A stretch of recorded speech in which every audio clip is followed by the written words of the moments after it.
Hi, I'm Chef Lou Rice, and today we're going to talk a little bit about proper safety procedures when doing competitions.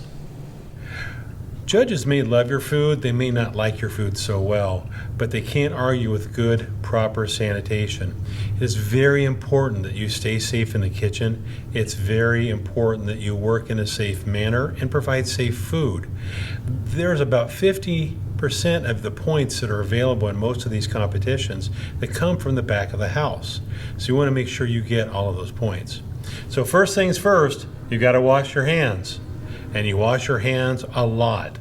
Anytime you do something like touch your face, touch something you shouldn't, change tasks, you need to wash your hands. And remember, we wash our hands for 20 seconds. It's about 10 to 15 seconds of scrubbing and 20 seconds overall. We always want to make sure we wash our hands also before we put on our gloves. Gloves are really important. Before we do any ready-to-eat food, we have to put on gloves. And make sure when you're putting your gloves on, we don't want to roll the edges up. We don't want to blow into the gloves. We just want to go ahead and pull them on. And remember, every time we put on a pair of gloves, we've got to wash our hands first. And well, what happens here when you have a torn glove? Here I've got a ripped. We've got to take it off, and we've got to go with a fresh glove. Now, your competitions aren't that long, but every 4 hours, even if I just sat here, did nothing, I'd have to change that glove. In your competition, anytime you get these gloves dirty or they tear, or you change tasks like going from a vegetable matter to a protein matter, you've got to take the gloves off, wash your hands, and put on new gloves. Something else that you need to have on hand is a sanitizer bucket back in the kitchen. Now, most of the competitions will supply sanitizer water. Hopefully they'll supply buckets. If not, I would take my own.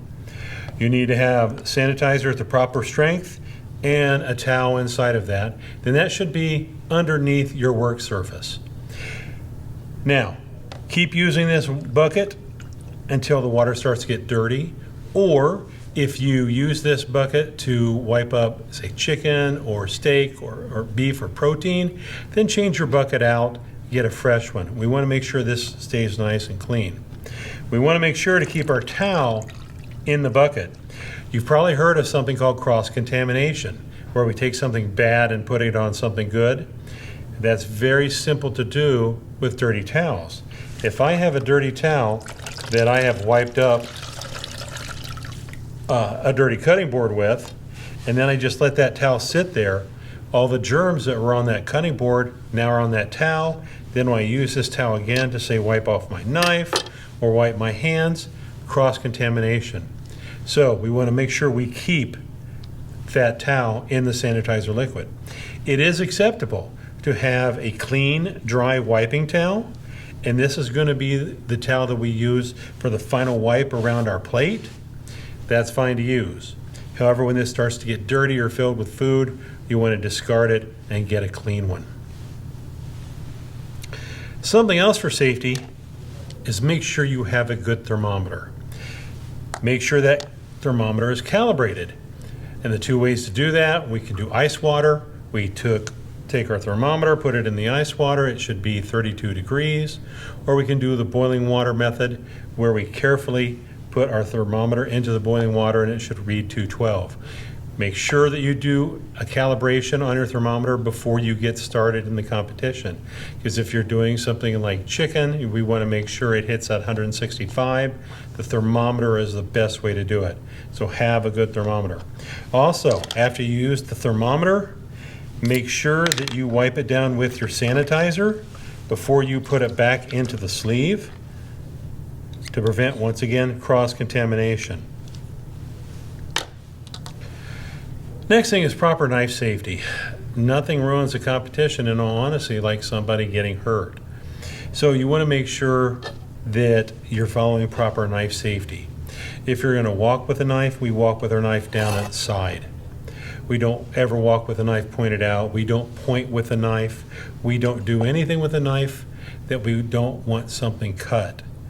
Make sure your knife is sharp when you come to the competition. because it's the dull knife that bounces around. A sharp knife goes where you want it to go.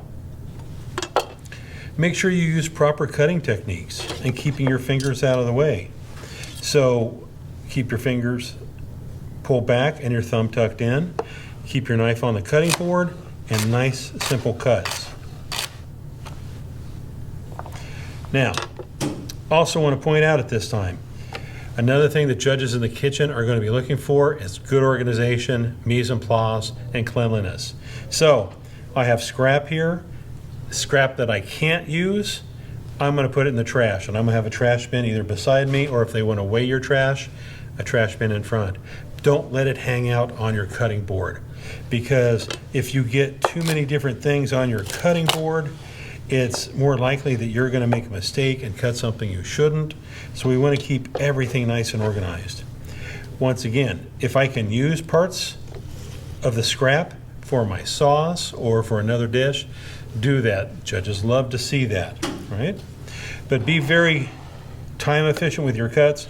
Here we're cutting celery, and rather than just cutting one piece of celery at a time, we'll take that celery and we'll put it together, or better yet, put the celery together like that, fingers bent back, thumb tucked in. And I'm not trying to do this really fast. I'm just trying to be very efficient, and that's the way you should cut. It's really a good idea to take little plastic cups, portion cups that you can put your product in, or bowls or something, because once again, we don't want to leave it on the cutting board. After you've used your knife, make sure that we clean it and sanitize it, because that is an easy way to cross-contaminate. If I've been doing some type of a protein source and then I go to cut my vegetables, we want to make sure that these are nice and clean.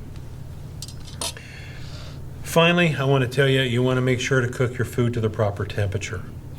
If I'm a judge and you send out a chicken breast that's pink in the middle, then you're not going to score really well. And a lot of times we've been in situations where a kitchen judge has alerted us that we don't think this food is cooked properly. No one wants to get sick, and we want you to do as good as you can, so please use your thermometer.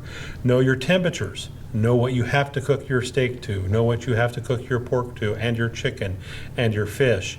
Use your thermometer, because presenting something that is under temp is just throwing away the opportunity you have. I hope this talk on safety in your competition has been helpful. Please be safe, follow proper safety guidelines, proper knife safety, and use that thermometer. Good luck with the competition.